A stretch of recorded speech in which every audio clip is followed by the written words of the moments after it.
उससे हाथ मिलाना चाहता है, उसे अपना कहता है।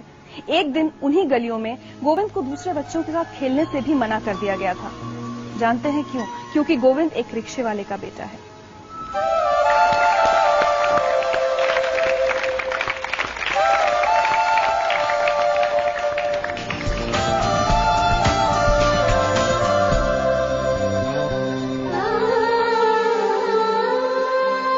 गोविंद, वो दिन जब आप छोटे थे और आपको गली के दूसरे बच्चों के साथ खेलने से मना कर दिया गया था, आज भी याद है आपको वो दिन? शायद वो मेरी जिंदगी का सबसे टर्निंग पॉइंट साबित हुआ था। मेरे एरिया थोड़ा इंडस्ट्रियल एरिया है, तो काफी अमीर अमीर लोग के वहाँ घर हैं। तो मेरा फ्रेंड था, उसके साथ खेलते खेलते उसके घर में चला गया था। तो उसके फादर थे, उन्होंने मुझसे बहुत ही वो शॉक्ड हो गया कि मैं उनके घर में कैसे आ गया, क्योंकि वो अपने आप को एलीट क्लास फैमिली का समझते थे। तो उन्होंने मुझे घर से बाहर निकालते हुए कहा कि तुम्हारे जैसे परिवार के लड़कों को हमारे घर में आने की हिम्मत कैसे हुई।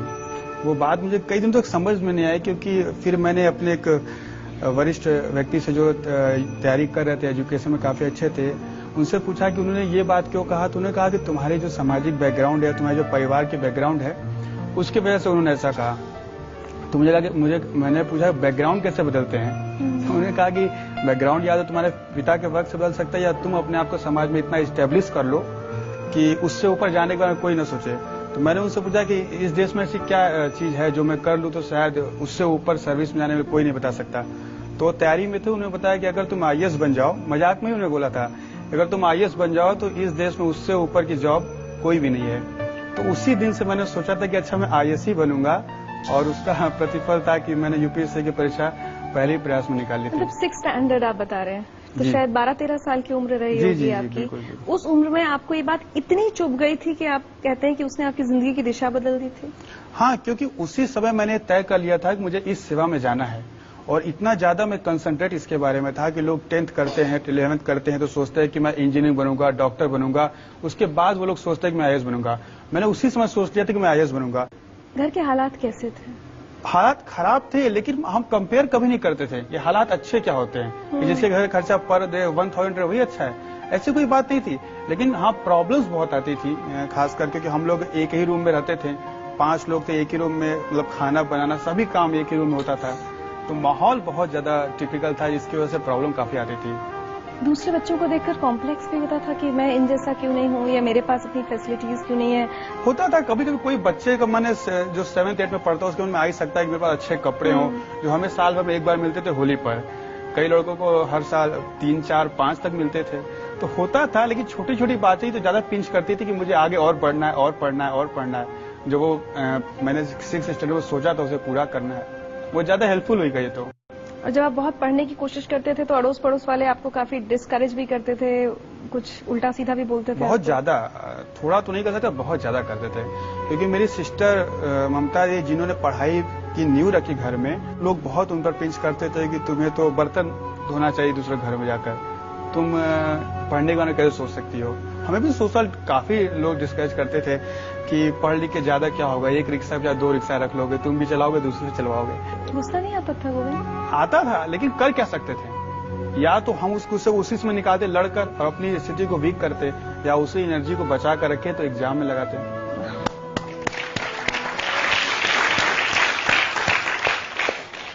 जिन गलियों में आपके बचपन में इतनी सारी परेशानियां हुई हैं, आपने लोगों के इतने ताने सुने, आपको पता ही होगा कि उन गलियों के लोग अब आज आप पर बहुत फख्र करते हैं। कई लोग कहते हैं कि हमें पहले से पता था कि हो जाएगा। जबकि ऑब्वियस था कि लोग कहते थे कि इस परीक्षा में कोई निकल ही नहीं सकता था, क्योंकि हम 100% दावे के साथ कह सकते उनमें से कोई किसी आईएएस ऑफिसर के साथ मिला भी नहीं होगा आज तक। नहीं मिला होगा। दिल्ली जब आप आए, आईएएस के लिए कोचिंग करते हैं बच्चे, बहुत खर्चा होता है, दिल्ली आकर रहते हैं छोटी छोटी जगहों से, यहाँ अपने खर्चे बड़े शहर के बहुत सारे होते हैं, वो सब कैसे मैनेज किया? मेरे फादर के पास थोड़ी जमीन थी, उन्होंने उसको बेच दी स्टार्टिंग, लेकिन हम दिल्ली जाएं तो हमें स्टेब्लिश होने में या कुछ करने में कम से कम 1-2 महीने की जरूरत पड़ेगी, क्योंकि हम किसी को जानते नहीं थे यहाँ पर। सबसे छोटी छोटी गीता दीदी, उनकी इकोनॉमिक से थोड़ी ठीक थी, तो वो अपने ससुराल वालों से लड़के मेरी सपोर्ट करती थी, क्योंकि विश्वास तो किसी को नहीं था, केवल मेरी सिस्टर्स को छोड़कर। आपने बहुत खुद के लिए बहुत परेशानियां सही, टिफिन आप आधा खाते थे एक दिन में, हर चीज बहुत बचा बचा कर आप पैसे खर्च करते थे कि ज्यादा पैसा खर्च ना हो जाए। जो हमारी परेशानी थी कि हमने हाफ टिफिन किया, या एक बार तो था कि हम 150 रुपया महीना ही केवल बचा था, मतलब खाना के देने के बाद जो 2 टाइम हाफ खाते थे, उस पर 150 था कि दोनों टाइम अब चाय भी हम संभव नहीं था कि पी पाए, क्योंकि दिल्ली में 4 रुपए का 1 कप चाय होता है, तो इतना भी मेरे पास नहीं था कि हम दोनों टाइम चाय पी पाते। लेकिन इससे क्या फर्क पड़ा, हम और मजबूत होकर उभरे ना। और हमारी परेशानी थी, हमने उसको सॉल्व करने की कोशिश किया। उसका फिजिकल प्रॉब्लम बहुत झेलना पड़ा, बहुत कमजोर हो गए, बहुत बीमारियां हो गई, बट मेंटल बहुत हम टफ हुए उससे। सुनवाते हैं आपको। मैंने उसको पहली बार देखा जब वो हमारे एग्जामिनेशन ओरिएंटेशन कैंप में आया। हर हमारे सेशन के बाद वो 5 से 10 मिनट एक्स्ट्रा लेता था, क्योंकि उसके 4 से 5 सवाल एक्स्ट्रा होते थे, और जब तक वो सेटिस्फाई नहीं होता था वो छोड़ता नहीं था। मुझे कई बार ये लगता था कि विद्यार्थी इतना झक्की क्यों है, ये वास्तव में इंटरेस्टेड है या दिखाने में इंटरेस्टेड है। अब इसका अंदाजा लगाना उस समय कठिन था। मेरी उसके लिए बहुत बहुत शुभकामनाएं हैं। गोविंद जायसवाल का कहना है कि आज वो जो कुछ भी है उसका सारा श्रेय उनके परिवार को, उनके पिता को, उनकी बहनों को जाता है। उनका परिवार उनके लिए क्या सोचता है ये हम जानेंगे एक छोटे से ब्रेक के बाद। जिंदगी लाइव में आज हमारे साथ हैं गोविंद जायसवाल। बनारस में एक कमरे के घर में पले बढ़े, पड़ोसियों के ताने सहे, गरीबी देखी लेकिन हिम्मत नहीं हारी, और उसी की बदौलत आज वो एक IAS ऑफिसर हैं। आज आप जो कुछ हैं, जिस मुकाम पर पहुंचे हैं, उसके लिए किस किस को शुक्रिया कहना चाहेंगे, धन्यवाद कहना चाहेंगे? मेरी सिस्टर्स हैं, ममता दी और गीता दी। ममता दी तो पता नहीं किस जन्म का पुण्य था कि ऐसा मिला था कि जब हम इंटरव्यू देने जा रहे थे UPSC का फाइनल एग्जामिनेशन था, तो वो प्रेग्नेंट थी, उनको कॉम्प्लिकेशंस कुछ आ गई थी, और मेरा इंटरव्यू था अप्रैल में, तो उन्हें डॉक्टर ने चेकअप के लिए बोल दिया था। लेकिन उसके बावजूद भी वो हमें दे दी पैसा, 5000 कपड़े और जूते खरीदने थे इंटरव्यू के लिए। तो लोगों ने पूछा क्या करो, क्या नहीं, उसका रिजल्ट आएगा 14 मई को ना, उसके बाद हम करवा लेंगे। वो विश्वास हम टूटने नहीं देना चाहते थे, और उसी की मतलब बदौलत था कि UPSC ने हमें 70% मार्क्स दिए थे, जो ऑल ओवर इंडिया हिंदी माध्यम में सर्वोच्च मार्क्स थे। तो और उन अभावों को सबसे ज्यादा धन्यवाद देना चाहूंगा जिन्होंने मुझे सबसे ज्यादा शक्तिमान बनाया। गोविंद, आज ममता दीदी आपसे कुछ कहना चाहती हैं। गोविंद शुरू से बहुत मेहनती था, पढ़ने लिखने में वो हमेशा फर्स्ट क्लास आता था, और आज जो भी किया है सिर्फ अपनी मेहनत से और अपने विश्वास से किया है, और सबकी मदद तो अपनी जगह पर है। लेकिन उसका कहना था कि दीदी अभाव के प्रभाव से व्यक्ति बहुत कुछ कर सकता है।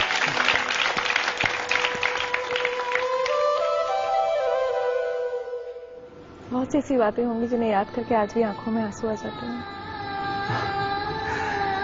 हाँ, अब जिंदगी ही अब चूंकि संघर्षपूर्ण रहती तो उसको देखकर आंसू तो आ ही जाते हैं, बट लगता है कि आदमी अगर प्रयास करे तो कोई चीज असंभव नहीं रह गई है। पिताजी ने जब रिक्शा बेचा, वो एक तो उनके अंदर बहुत बड़ी खासियत है कि वो बहुत सिंपल पर्सन है, और वो कभी भी हमको गाइडेंस नहीं दी, इसलिए क्योंकि वो कहते थे कि हमें जानकारी नहीं है और अपनी जानकारी को हम तुम पर इम्पोज नहीं करेंगे।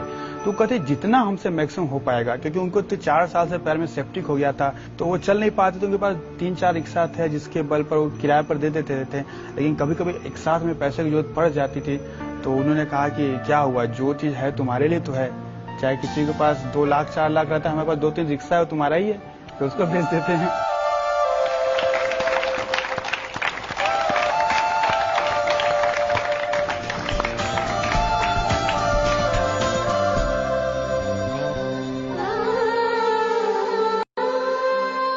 गीता, मैं आपसे अगर पूछूं, बहुत कम ऐसे उसमें माता पिता कई बार इतनी देर तक साथ दे पाते हैं, लगता है कि अब लड़का कमाना शुरू करे। आप लोगों को कभी लगा कि आपके पिता ने बहुत ज्यादा साथ दिया आप लोगों का? हाँ, मतलब साथ तो बहुत दिए, क्योंकि इनकी वो जो कैपेसिटी किसी तरह थी नहीं, फिर भी अंदर से कभी कभी इनका मनोबल टूट जाता था, तो हम लोग सपोर्ट करते थे कि नहीं, मतलब एक चांस तो देना ही चाहिए। आप बहुत होशियार थे, आपने बहुत मेहनत की थी, तबियत अपनी खराब कर ली थी, सब कुछ किया था, लेकिन आज भी ये ख्याल आकर रूह कांपती होगी कि अगर सिलेक्शन नहीं होता तो उस दिन क्या होता। 14 मई को आपका रिजल्ट आया। सच पूछे तो हम इसका आंसर दे रहे हैं, गोविंद का तो कुछ होता नहीं, लेकिन न जाने कितने लोग मर गए होते, मर जाते, सही बता रहे हैं।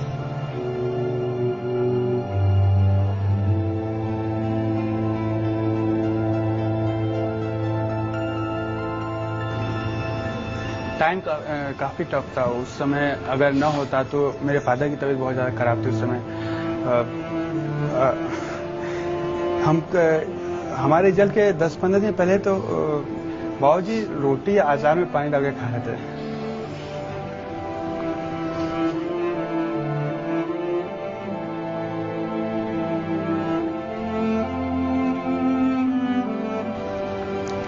तो ऐसे सोचे कभी नहीं, बट न होता तो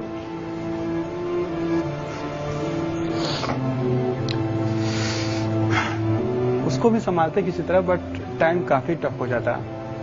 उतना झेलने की क्षमता थी कि नहीं। हम तो ना सोच के तो हम सोचते पैरालाइज हो जाता हमको, केवल हम नहीं सोचे, इसलिए हमेशा सोचते थे होगा होगा, क्योंकि हमको निश्चित हम ना सोच के ही हमको अटैक आ जाता। इसीलिए कहे ना, शादी के 6 साल बाद हम खुश हुए जब ये सिलेक्शन हुआ। शादी के 6 साल तक हम आग में झुलसे, सब मेरे साथ मौजूद होते हुए लगे कि हम एकदम अभाव में है। जब मेरा भाई 5 रुपए की चाय नहीं पी सकता तो हम अपने घर में चाय पी सकते थे। सुबह हो इसके नाम से, रात हो इसके नाम से। सब अभाव एक साथ फिर आ जाए, इन लोग रहें, हम इन लोग को चूज कर लेंगे, अभाव को भी साथ ले लेंगे, लेकिन इन लोग को हम नहीं छोड़ सकते। इन लोग से हमारे इसमें बहुत है। और गोविंद, मैं आपको बताऊं, जिंदगी लाइव आपसे आज क्या चाहता है। हम चाहते हैं कि आप अपनी कहानी लिखें, वो सब कुछ लिखें जो आपने देखा है, आपने सहा है, और ऐसी कहानी लिखें जिससे देश के ढेर सारे बच्चे जिन्हें बहुत सारी चीजें नहीं, बहुत सारे सुख नहीं मिल पाते हैं, वो आपसे सीख ले सकें। और इसके लिए हम आपके लिए एक छोटा सा तोहफा लाए।